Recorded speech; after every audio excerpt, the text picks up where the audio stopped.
স্বাধীনতার স্থপতি প্রেসিডেন্ট মরহুম শেখ মুজিবুর রহমান, স্বাধীনতার স্থপতি বঙ্গবন্ধু শেখ মুজিবুর রহমান, বাংলাদেশের স্থপতি মরহুম শেখ মুজিবুর রহমান। শেখ মুজিবের ছবি নামানোটা উচিত হয়।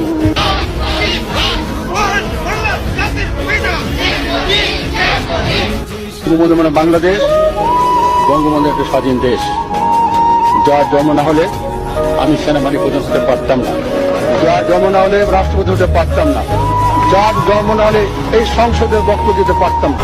বাংলাদেশের রাষ্ট্রের স্থপতি ও জাতীয় ইতিহাসের শ্রেষ্ঠ সন্তান মরহুম শেখ মুজিবুর রহমানের প্রতি শ্রদ্ধা নিবেদন করছি।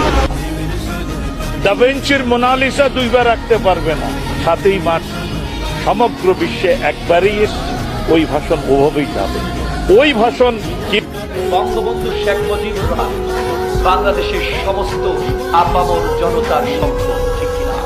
স্বাধীনতার স্থপতি বঙ্গবন্ধু শেখ মুজিবুর রহমান 7ই মার্চের ভাষণ দিয়েছিলেন রেসকোর্সের ময়দানে।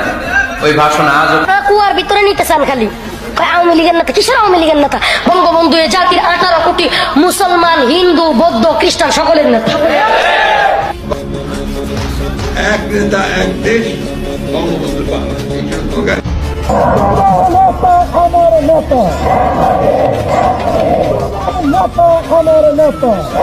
আওয়ামী লীগ দেশের স্বাধীনতা